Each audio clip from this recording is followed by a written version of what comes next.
नमस्कार। आज हम लोग राष्ट्रीय शिक्षा नीति 2020 के क्रियान्वयन में जो चुनौतियां हैं उसके बारे में थोड़ी सी हम लोग चर्चा करेंगे। हम सभी जानते हैं कि भारत एक विशाल देश है जिसमें विभिन्न प्रकार की भाषाएं, विभिन्न प्रकार का रहन सहन, विभिन्न प्रकार का खान पान, विभिन्न प्रकार की भाषाएं, ये पूरे संपूर्ण विश्व में भारत को एक अलग स्थान प्रदान करती हैं।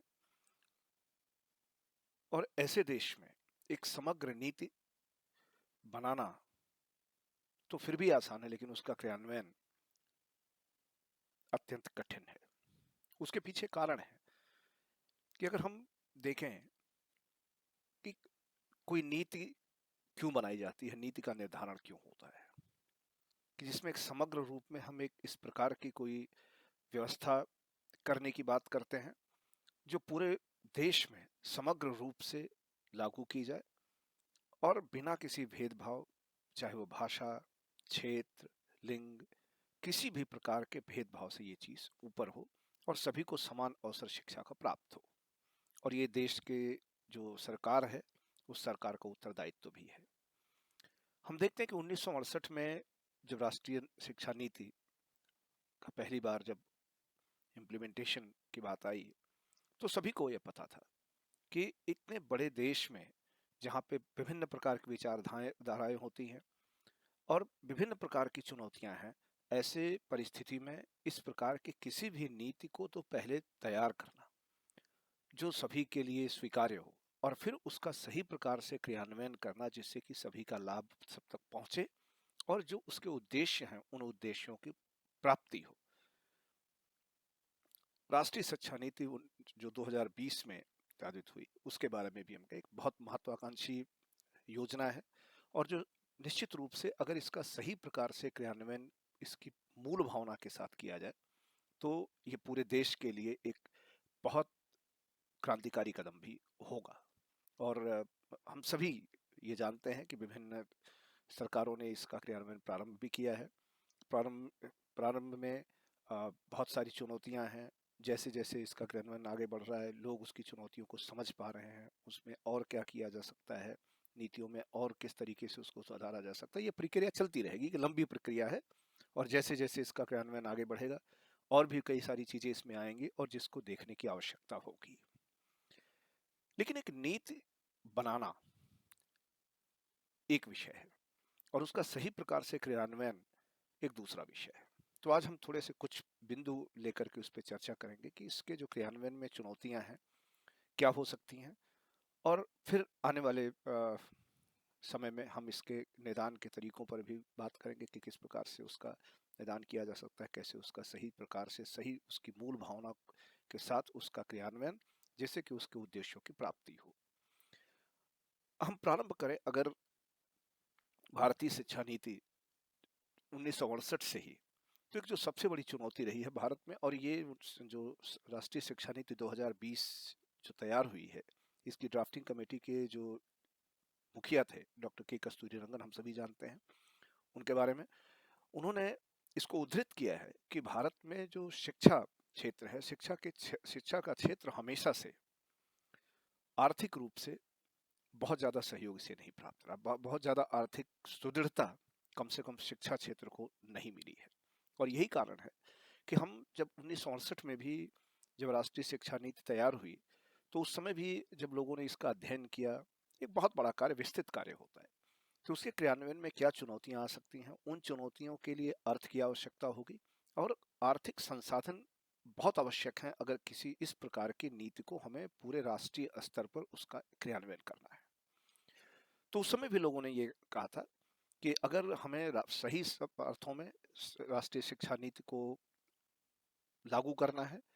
तो पूरे जो सकल जो जीडीपी जिसको हम कहते हैं उस जीडीपी का 6% कम से कम शिक्षा के क्षेत्र पे आवंटन होना चाहिए। अब परिस्थितियां कुछ भी रही हों, कई बार ऐसी भी होती कि भारत की हो सकता है आर्थिक स्थिति ठीक ना हो सकता है कि अनेक प्रकार की अन्य चुनौतियां हों, देश और विभिन्न प्रकार की चुनौतियों से जूझ रहा था, कारण कुछ भी हो, लेकिन सही बात यह है कि कभी भी 2020 तक भी अगर हम देखें तो जहां 6% की अपेक्षा की गई थी 1968 की राष्ट्रीय शिक्षा नीति में, आज तक कभी भी 3% से ज्यादा कभी धन आवंटन नहीं हो पाया। अब हम देखें कि हमारे राष्ट्रीय शिक्षा नीति के जो उद्देश्य हैं उनकी प्राप्ति के लिए, उनकी पूर्ण प्राप्ति के लिए हम 50% से भी कम संसाधनों के साथ अगर आगे बढ़ेंगे तो हम आप सभी समझ सकते हैं कि उन उद्देश्यों की प्राप्ति किस स्तर तक की जा सकती है। बहुत पीछे नहीं जाते हुए हम राष्ट्रीय शिक्षा नीति 2020 पे ही अपनी चर्चा, अपनी बातचीत को हम लोग रखेंगे केंद्रित। इवन अगर हम देखें राष्ट्रीय शिक्षा नीति जो 2020 है, सन 2020 में इसका ये हमारे सबके सामने रखी गई और उसी वर्ष, कारण चूंकि वो कोविड काल भी था, हो सकता है वो एक बहुत बड़ा कारण रहा हो, लेकिन सत्य यही है कि जहां 2020 में जब राष्ट्रीय शिक्षा नीति 2020 का जब की घोषणा हुई, उस वर्ष ही एक तो वैसे ही जितनी आवश्यकता थी उसका 50% ही आवंटित होता था और उसमें भी 2020-21 में 6% की कमी हो गई और कुल जो धन आवंटन हुआ वो लगभग 99,000 करोड़ के आसपास था। नहीं 2021-22 में अगेन एक बार फिर मैं इसको मानता हूं कि कहीं ना कहीं ये कोविड की जो एक पूरा देश, पूरा विश्व जिस महामारी से जूझ रहा था, वहां पे संसाधनों की आवश्यकता थी और हो सकता है कि उन संसाधनों को उधर डाइवर्ट कर दिया गया हो, लेकिन फिर भी यहाँ उद्धृत करना उचित होगा कि 2020-21 में जहां पर 6% संपूर्ण जो आवंटन था वो कम होकर के 99,000 करोड़ के आसपास रहा और 21-22 में ये फिर घट गया और उस समय करीब 93,000 करोड़, 200 या 300 करोड़ रुपए आवंटित किए गए। कहने का तात्पर्य यह है कि शिक्षा के क्षेत्र में जो खर्च होने वाला है जो वो लगातार घटा है। वहीं पे जो राष्ट्रीय शिक्षा नीति 2020 है, अगर आप उसके मूल भावना को समझने का प्रयास करें तो उसमें उसको हम 3 भागों में देख सकते हैं। एक, कि हम अपनी शिक्षा प्रणाली में जो भारत की मानवीय मूल्य हैं, जो इथोस हैं, जो हमारे संस्कृति है, कला है, जो हमारा अपना साहित्य है, उसके बारे में भी हम चाहते हैं, हमारा उद्देश्य है कि हम इसको अपने जो शिक्षा पद्धति है उसके अंदर हम इसको समावेश करें इसका। दूसरा ये है कि जो शिक्षा प्रणाली है उसमें आमूलचूल परिवर्तन किए जाएं, क्योंकि हम जानते हैं कि हम जिस वर्षों से, दशकों से जिस शिक्षा प्रणाली का हमने पालन किया है, जिसको हम लेकर चल रहे हैं, वो शिक्षा प्रणाली एक content based rigid rote learning approach है। जबकि राष्ट्रीय शिक्षा नीति 2020 ये कहती है कि हमारी जो शिक्षा प्रणाली होनी चाहिए वो उस कन्वेंशनल प्रक्रिया से अलग हट करके वो सही अर्थों में एक्सपीरियंशियल होनी चाहिए। कक्षा में एक यूनिडायरेक्शनल कम्युनिकेशन, जो एकल कम्युनिकेशन नहीं होना चाहिए, जहां पर कि शिक्षक कुछ कंटेंट लेकर के आता है, कंटेंट को क्लास के अंदर उसको बताता है, बच्चों के साथ उसकी चर्चा करता है और फिर वापस चला आता है। और इस कारण से वो जो रिजिड स्ट्रक्चर है उसकी स्केल अप होने की जो संभावना है वो बहुत कम हो जाती है। और अब हम राष्ट्रीय शिक्षा नीति 2020 में जो चर्चा कर रहे हैं, हम बात करना चाह रहे हैं, हम ये कह रहे हैं कि राष्ट्रीय शिक्षा नीति 2020 का जो मूल उद्देश्य है, बाकी अपनी संस्कृति, कला, हमारे जो मानवीय मूल्य हैं, इन सभी का समावेश होना चाहिए शिक्षा पूरी प्रक्रिया में। उसके साथ साथ हमारी जो शिक्षा है,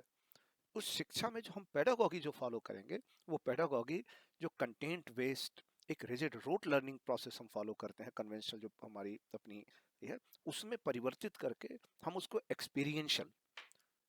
रूप में हम उसको ट्रांसफॉर्म करने की बात कर रहे हैं। नो, यहाँ पे बात बहुत, वैसे तो बहुत सामान्य बात है, लेकिन अगर हम इसको देखें तो एक दशकों से जो प्रक्रिया हम लेकर के आ रहे हैं, उससे अगर हमें ट्रांसफॉर्म करके एक दूसरे प्रक्रिया में जाना है तो ये केवल एक एक प्रक्रियात्मक परिवर्तन नहीं है, ये लोगों की जो सोच है, जो शिक्षा के क्षेत्र से जुड़े हुए, चाहे वो अध्यापक हों, चाहे वो छात्र हों, सभी के लिए एक रिवॉल्यूशनरी, एक क्रांतिकारी परिवर्तन लाने की आवश्यकता है, जहां पे एटीट्यूड में चेंज की जरूरत है। क्लासरूम एक सिर्फ इंफॉर्मेशन ट्रांसमिट करने का स्थान न होकर के क्लास एक हैपनिंग, एक एंगेजिंग प्लेस होना चाहिए। और अगर हम इस प्रकार की प्रक्रिया को, हम व्यवस्था को अगर लाना चाहते हैं तो सभी के एटीट्यूड पे एक बहुत बड़ा परिवर्तन लाने की आवश्यकता है। तो एक तो ये है। तीसरा है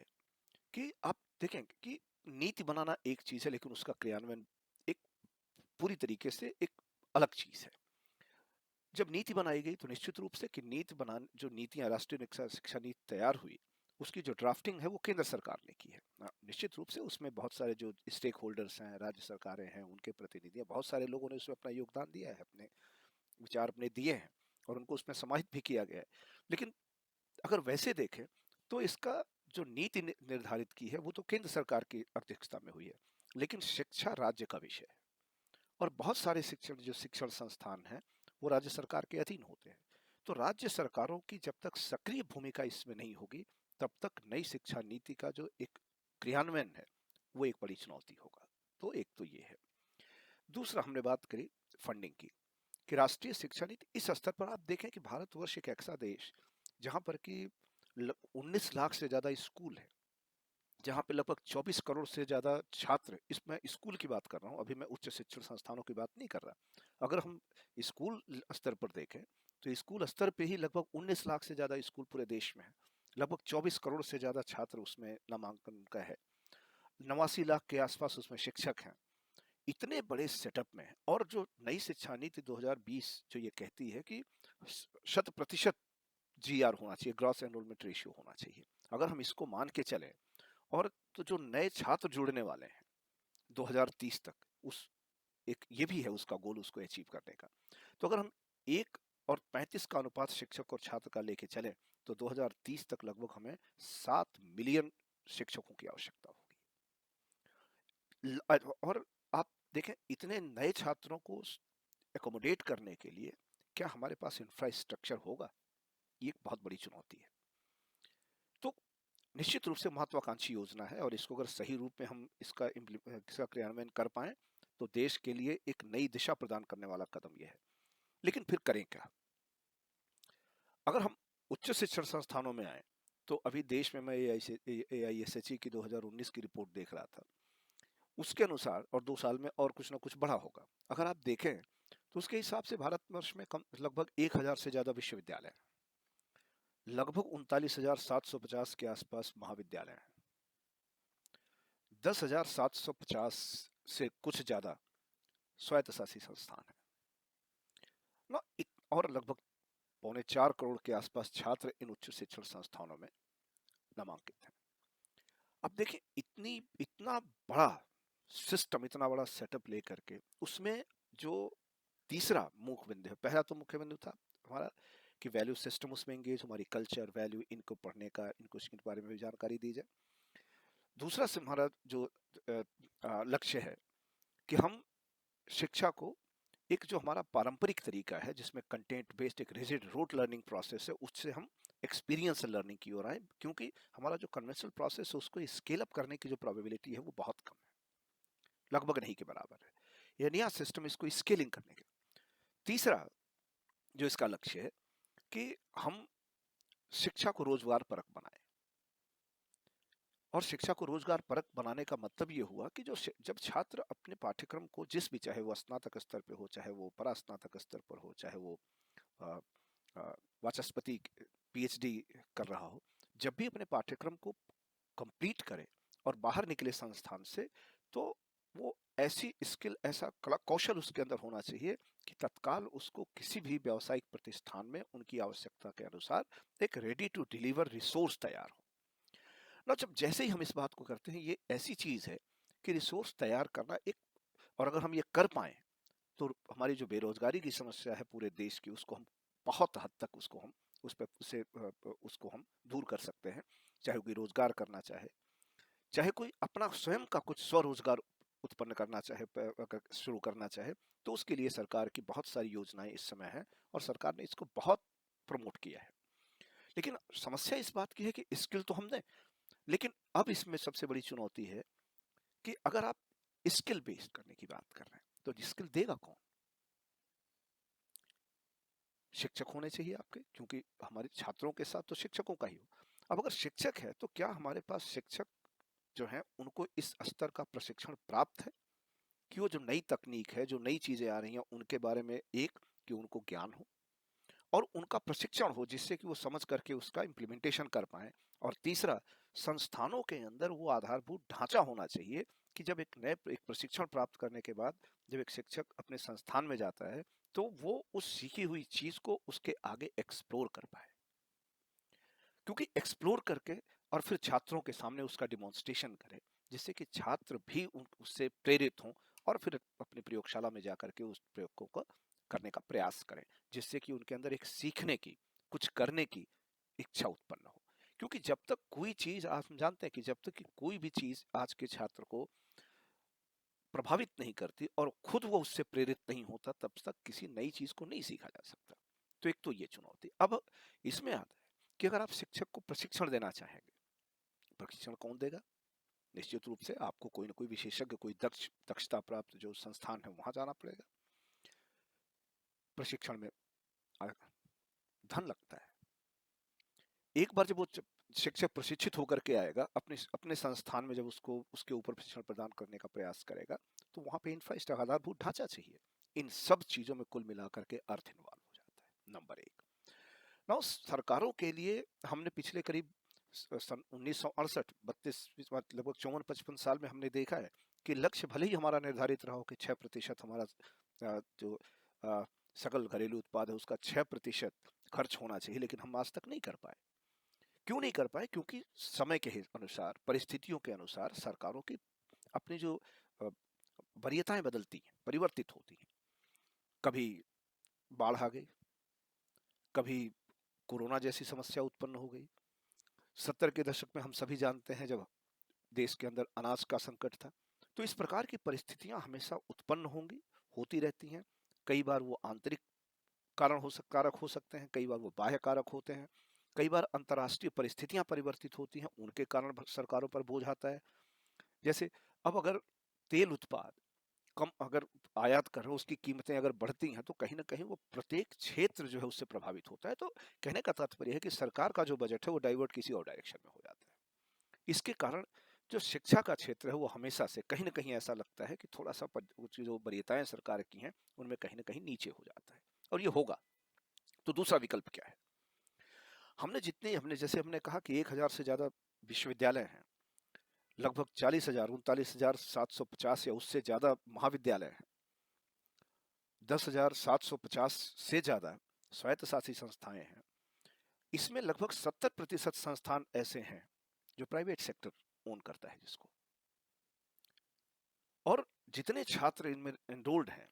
उनमें से लगभग 65 से 70% छात्र इन्हीं प्राइवेट सेक्टर के कॉलेजेस में हैं। इसका मतलब ये हो गया कि आप सिर्फ सरकार के ऊपर जिम्मेदारी छोड़ करके इन चीजों को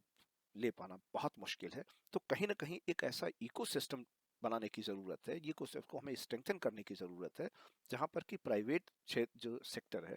वहां के जो लोग शिक्षा के क्षेत्र में हैं सम्मिलित, उनके अंदर भी कहीं ना कहीं वो आत्मविश्वास आए, उनके अंदर भी एक सुरक्षा की भावना आए, उनको भी एक हद तक, एक स्तर तक उनको भी स्वायत्तता प्राप्त हो, जिससे कि अपने शिक्षा के स्तर को, क्योंकि बहुत सारे शिक्षण संस्थान ऐसे हैं जिन्होंने गुणवत्ता शिक्षा की जो क्वालिटी है उसके साथ कॉम्प्रोमाइज नहीं किया है। बहुत सारे, मैं नाम नहीं लेना चाहूंगा किसी का, लेकिन कहीं ना कहीं जब चर्चा होती है किसी मंच पर, तो अपना अपना दुख, उनके अपने समस्याएं हैं कि एक एक जगह, एक संस्थान जो हम सार्वजनिक क्षेत्र में आता है, उसके उस संस्थान को उत्कृष्ट शिक्षा प्रदान करने के लिए अच्छे शिक्षक, अच्छा आधारभूत ढांचा, ये सब तैयार करने के लिए सरकार की ओर से सहयोग प्राप्त होता है, और फिर उसको अपने शुल्क निर्धारण की स्वायत्तता है। जबकि एक प्राइवेट, एक पर मेरी चर्चा हो रही थी तो एक प्राइवेट सेक्टर के हैं, उन्होंने कहा कि भाई हमें तो ये है कि हम बच्चे से 1 लाख रुपए से फीस ज्यादा नहीं ले सकते 1 साल की। अब अगर 1 लाख, तो निश्चित रूप से एक प्राइवेट सेक्टर में सभी संसाधनों का की व्यवस्था, शिक्षक, लेबोरेटरी, हर चीज का जो खर्च है वो उस संस्थान को उठाना पड़ता है, और उस संस्थान में इन सभी की व्यवस्था करने के लिए अगर एक अच्छे शिक्षक की नियुक्ति करनी है, तो उसमें सब कुछ निर्भर करता है कि उसके आर्थिक रूप से कितना सशक्त है वो संस्थान। और कहीं ना कहीं कुछ विसंगतियां तो हैं, इसको स्वीकार करने में कोई गुरेज नहीं होना चाहिए, क्योंकि किसी भी त्रुटि का या किसी भी कमी का या कहीं पे भी किसी कोई अगर हमारे पास है प्रणाली, एक तंत्र है, तो उसमें सुधार के लिए सबसे पहले उसके अंदर की जो कमियां हैं, कहाँ पे ज़्यादा और ज़्यादा इसको इम्प्रोवाइज़ किया जा सकता है, उसको समझने की आवश्यकता है। जब तक हम उसको नहीं समझेंगे, तब तक उसमें सुधार नहीं होता है। तो आर्थिक संरक्षण ये बहुत आवश्यक है। तो कहीं न कहीं इस बात की आवश्यकता है कि सरकार और प्राइवेट क्षेत्र में जितने भी संस्थान कार्य कर रहे हैं, उनके बीच में कहीं न कहीं एक ऐसी व्यवस्था हो, एक ऐसा इकोसिस्टम हो, जो दोनों के लिए बराबर एक इक्वल प्लेइंग फील्ड प्रदान करे, जहाँ पे प्राइवेट सेक्टर के लोगों को भी कॉन्फिडेंस हो, जहाँ पे प्राइवेट सेक्टर के लोग भी प्रेरित हों, सर्वश्रेष्ठ संसाधनों की उपलब्धता सुनिश्चित करने के लिए उनके पास संसाधन हो। तीसरी चीज अगर हम लोग देखें, तो एक तो हो गया कि चूंकि एक मैसिव स्केल पे भारत जैसे विशाल देश में ऐसी चीज का इम्प्लीमेंटेशन अपने आप में एक चुनौती है। दूसरा, चूंकि इसमें एक बहुत जरूरी है कि केंद्र और राज्य सरकारों के बीच में सही समन्वय हो, जिससे कि इन नीतियों का क्रियान्वयन अच्छे तरीके से हो, सक्रिय रूप से दोनों ही राज्य सरकारें भी और केंद्र सरकार के साथ कदम से कदम मिला करके चलें और उसको सही भावना के साथ, उसकी मूल भावना के साथ उसका क्रियान्वयन सुरक्षित सुनिश्चित करें। तीसरा, आर्थिक संसाधन, जहां पे प्राइवेट पब्लिक पार्टनरशिप बहुत आवश्यक है। अगर हम इस दिशा में कुछ सोचने का प्रयास करें, तो निश्चित रूप से हम आगे बढ़ सकते हैं। इसी क्रम को हम, इसी चर्चा को आगे बढ़ाएंगे हम आने वाले अगले वीडियो में, जो हम बहुत शीघ्र शेयर करेंगे। तब तक के लिए नमस्कार, धन्यवाद।